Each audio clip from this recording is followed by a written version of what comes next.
La saga des hommes-dieux par Philippe José Farmer. Le faiseur d'univers. Roman traduit de l'anglais par Michel Deutsch.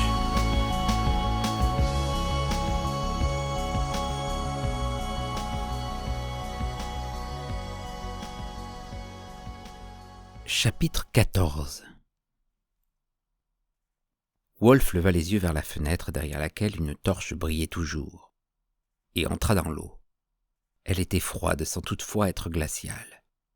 Ses pieds s'enfonçaient dans une espèce couche de vase visqueuse, qui lui fit immanquablement penser aux multitudes de cadavres dont les chairs putréfiées faisaient sans nul doute partie intégrante de cette nappe fangeuse. Et il ne pouvait s'empêcher de songer aux sauriens. Si la chance lui souriait, ils ne seraient pas dans les environs immédiats. S'ils avaient emporté dans leur repère les corps de Smell et d'Iskibibol, il était préférable de ne pas s'attarder sur des supputations de ce genre et de se mettre à nager. À cet endroit, la largeur du fossé était au moins de 200 mètres. Arrivé au milieu, il s'arrêta et se retourna. Il était trop loin pour apercevoir le groupe des Gworls. D'un autre côté, il était également hors de leur vue. Egagrill ne lui avait pas imposé de délai limite. Cependant, il savait que, s'il n'était pas de retour avant l'aube, il ne trouverait plus personne sur la berge. Quand il fut à la verticale de la fenêtre éclairée, il plongea. Plus il descendait, plus les eaux étaient froides. Ses oreilles commencèrent à lui faire mal, et la douleur gagnait en intensité. Il lâcha quelques bulles d'air pour alléger la pression, mais ne s'en trouva guère mieux. Au moment où il se disait qu'il ne pourrait s'enfoncer davantage sans que ses tympans éclatent, sa main toucha la vase. Luttant contre la tentation de remonter immédiatement pour échapper à la compression et remplir ses poumons qui avaient désespérément besoin de se gorger d'air, il tâtonna dans la boue. Mais il ne trouva qu'un os. Cette fois, il ne pouvait plus tenir. Il remonta. À 2 reprises, il regagna la surface et, à 2 reprises, plongea à nouveau. Même si la trompe reposait effectivement sur le fond, il y avait de fortes chances pour qu'il soit incapable de mettre la main sur elle. Il en avait maintenant la conviction. Dans ces ténèbres liquides, il pouvait fort bien passer à 2 centimètres d'elle sans s'en douter le moins du monde. Et puis, il n'était pas impossible que Smell l'eût jeté au loin dans sa chute, ou qu'un dragon l'eût emporté en même temps que le cadavre, et, pourquoi pas, avalé. La 3e fois, il fit quelques brasses pour s'éloigner un peu de l'endroit qu'il avait exploré jusqu'ici, et plongea, espérant que sa trajectoire faisait un angle de 90 degrés avec le fond. Dans cette obscurité, il n'y avait aucun moyen d'apprécier sa direction. Il enfonça sa main dans la boue et ses doigts se refermèrent sur un objet froid et métallique. Il le tâta et sentit le contact de 7 petits boutons en saillie. Sa tête creva la surface et il aspira profondément. Maintenant, il fallait regagner le bord, pourvu qu'il parvienne à effectuer le voyage de retour. Il n'était pas encore dit qu'il ne ferait pas de mauvaises rencontres en chemin. Il cessa de penser au dragon, surpris de constater que l'obscurité était totale. Les torches du pont-levis, le vague halo de la lune derrière les nuages, la haute fenêtre éclairée, tout avait disparu. Il se contraignit à poursuivre sa progression, tout en s'efforçant d'analyser la situation. En premier lieu, il n'y avait pas le moindre souffle de vent.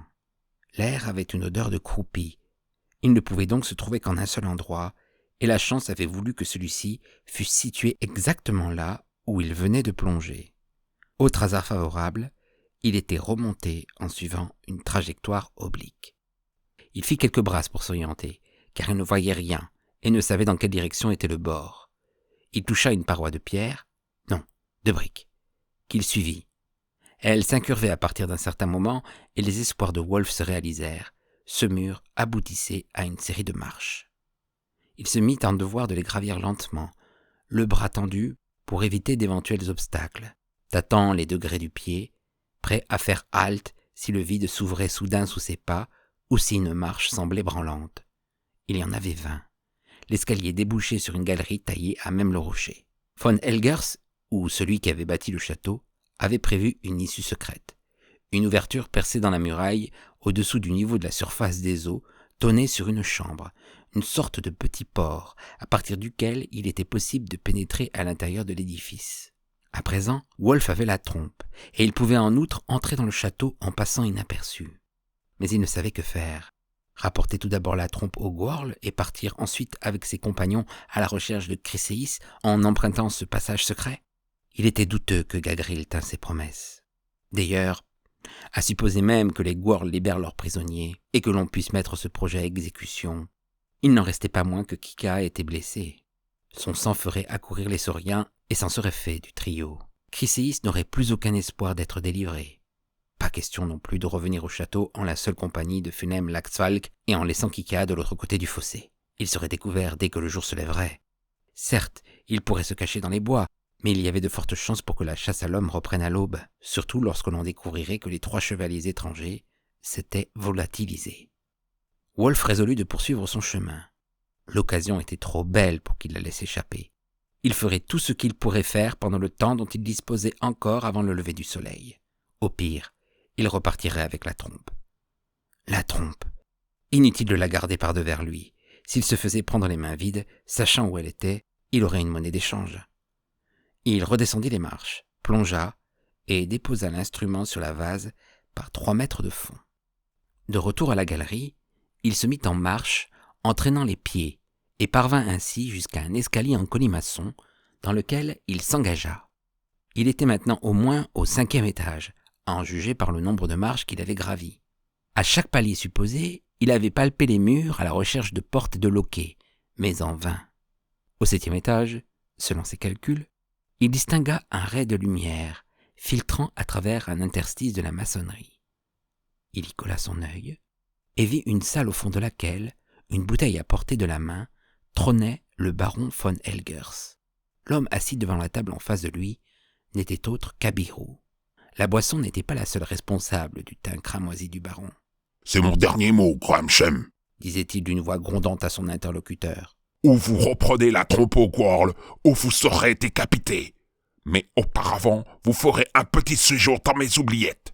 Il y a là de curieux instruments de fer qui ne manqueront pas de vous intéresser. » Abiru se leva. En dépit de sa pigmentation, il était aussi pâle que von Helgers était Rubicon. « Croyez-moi, messire, si les Gworl ont volé la trompe, on la leur reprendra. Ils ne peuvent pas être allés très loin avec elle. C'est long. Et il ne sera pas difficile de retrouver leur piste. Ils ne peuvent être confondus avec des humains et en plus, ils sont stupides. » Le baron poussa un rugissement, se leva et son poing s'abattit sur la table. « Stupides! Ils ont été assez malins pour s'échapper de mon donjon alors que j'aurais juré que c'était impossible. Ils ont découvert ma chambre et volé la trompe et vous prétendez qu'ils sont stupides.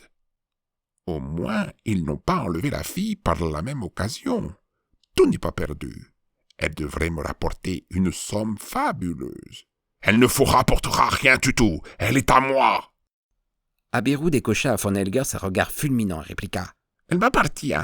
J'ai couru de gros dangers pour la capturer, et c'est à grands frais que je l'ai convoyée ici. Elle est légitimement ma propriété. Qui êtes-vous donc? Un homme d'honneur ou un bandit ?» Le baron le frappa, et Abiru roula à terre. Se frottant la joue, il se remit aussitôt debout et, regardant fixement le hobereau, il demanda d'une voix tendue. « Et mes pierres précieuses? Elles sont dans le château, et tout ce qui se trouve dans le château appartient à von Helgers. » hurla le baron qui s'éloigna, sortant ainsi du champ de vision de Wolf. Sans doute était-il allé à la porte car il appela la garde. 2 soldats entrèrent et encadrèrent Abiru. « Estimez-vous encore heureux que je vous accorde la vie sauve ?» lança von Helgers sur un ton furieux. « Je suis en droit de vous abattre comme un misérable chien. Vous devriez me remercier à genoux. Maintenant, quittez ce château sur le champ. Si j'apprends que vous ne rendez pas dans un autre état immédiatement, je vous ferai pendre à l'arbre le plus proche. » Abiru ne répondit pas. La porte se referma. Le baron se mit à faire les 100 pas. Soudain, il s'approcha du mur derrière lequel Wolf était aux aguets. Ce dernier, abandonnant son poste d'observation, battit en retraite dans l'escalier, formant le vœu d'avoir pris la bonne direction. Si von Helgers décidait de descendre, il serait refoulé jusqu'au canal souterrain, mais il ne pensait pas que le baron avait cette intention. Le baron enfonça un doigt dans le trou et une section de la paroi pivota. La lueur d'une torche illumina l'escalier et Wolf se colla contre la muraille pour se dissimuler dans l'ombre. Bientôt, la lumière s'affaiblit. Von Helgers remontait. Wolf lui emboîta le pas. Il était obligé de rester à bonne distance pour passer inaperçu, au cas où il viendrait à l'idée du châtelain de se retourner. Aussi ne le vit-il pas interrompre son ascension. Mais l'obscurité revint subitement, et Wolf comprit ce qui s'était passé. Il pressa le pas, repéra un nouvel orifice à travers lequel il jeta un coup d'œil, avant d'y glisser le doigt. Quand il eut exercé une traction de bas en haut, un déclic retentit, et une porte s'ouvrit. Wolf était maintenant dans les appartements privés du baron. Avisant un râtelier d'armes, il s'empara d'une mince dague, dont la lame mesurait une vingtaine de centimètres, rejoignit l'escalier, referma le panneau et continua de monter.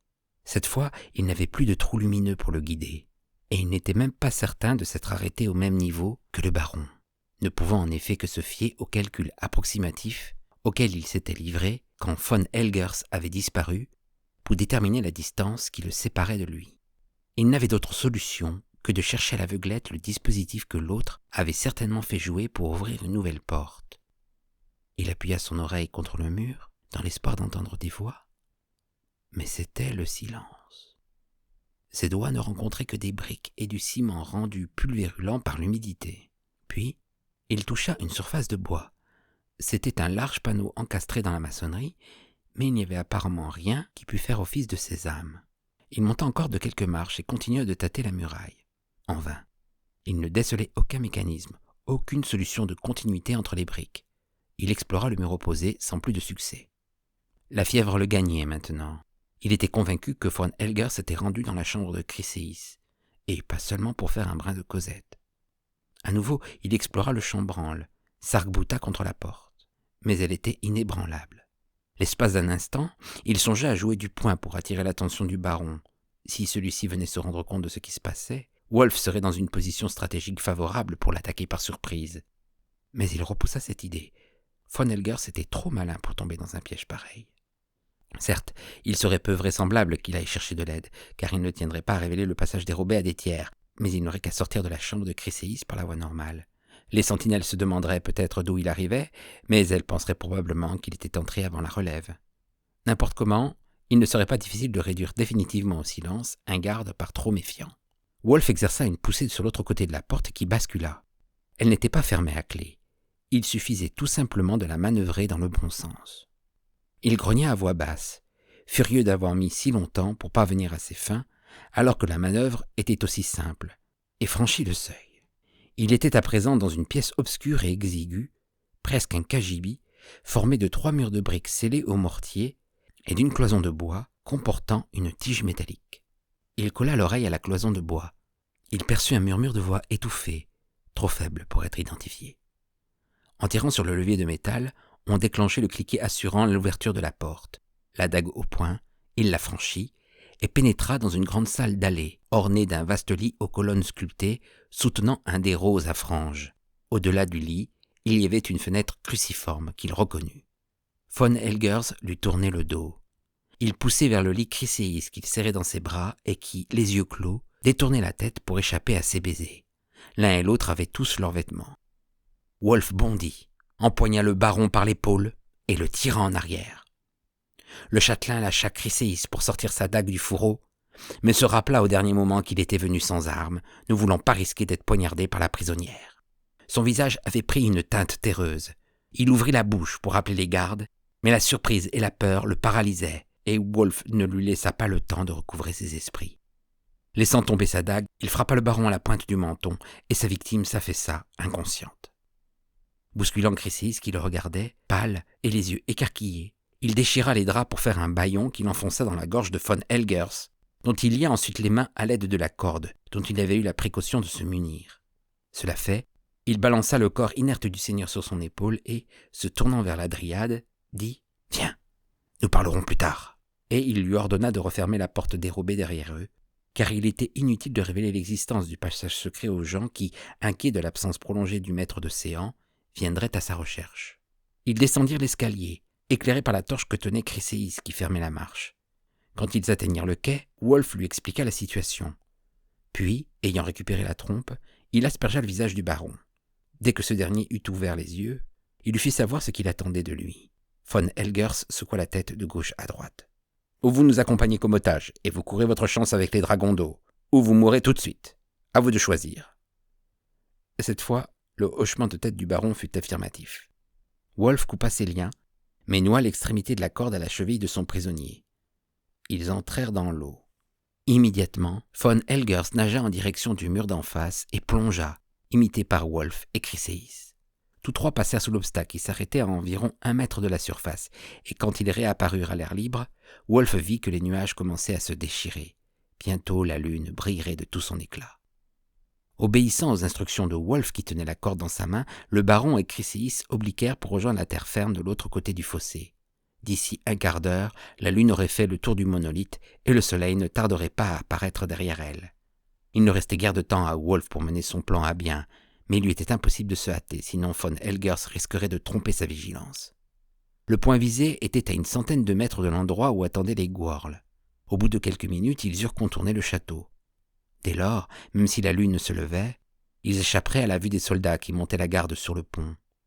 Ce détour indispensable était un mal nécessaire. Un mal, car plus longtemps ils resteraient dans l'eau, et plus les dragons auraient de chances de les découvrir. Ils n'étaient qu'à 20 mètres de leur destination, quand Wolf sentit plutôt qu'il ne le vit le remous qui agita soudain la surface. Il se retourna. Une sorte de petite vague ondulait, s'approchant de lui. Ses jambes se détendirent et frappèrent quelque chose de dur. L'impact le propulsa en arrière et il lâcha la corde. Un corps massif passa entre Chryséis et lui, heurta le baron et continua sa course, emportant leur otage au loin.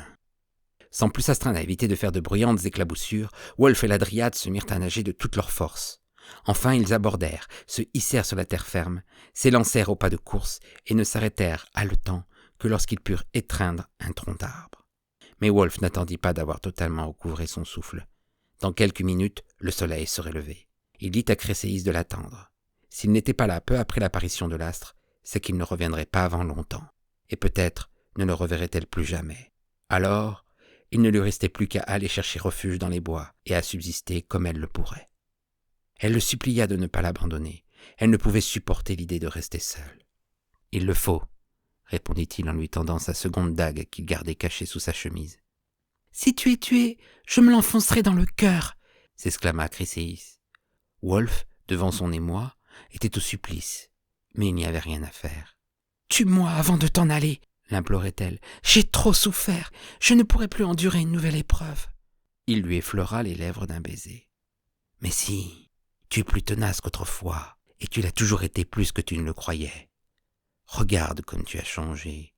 Tu es capable de prononcer le mot « tuer » sans sourciller. » Sur ce, il s'élança, plié en deux, vers le lieu de rendez-vous où l'attendaient les Gworls et ses amis.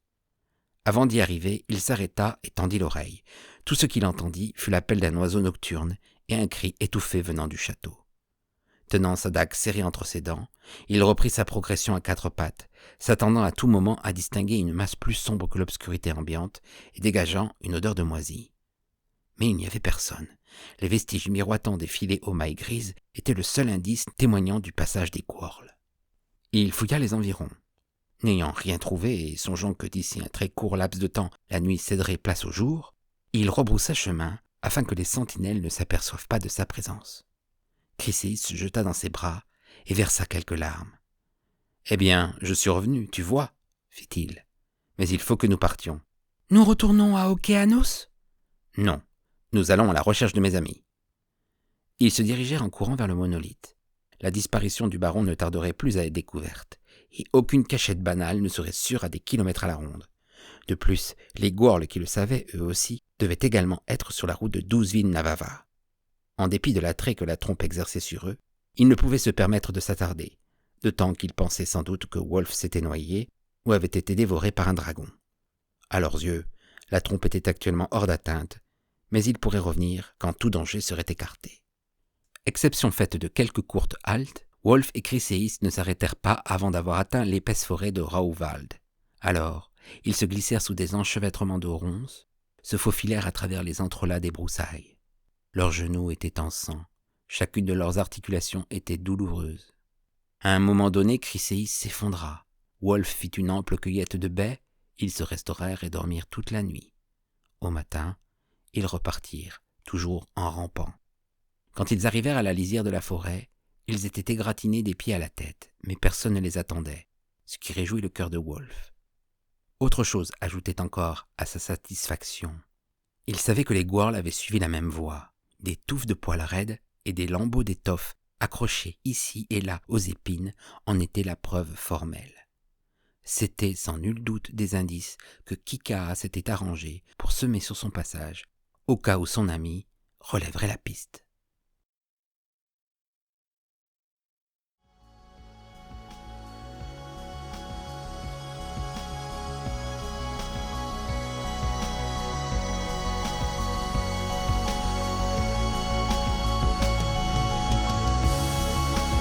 C'était Le Faiseur d'univers de Philippe José Farmer.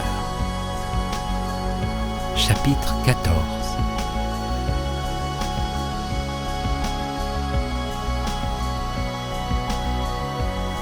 Si vous avez apprécié cette lecture, merci de liker, commenter et de vous abonner à la chaîne. À bientôt.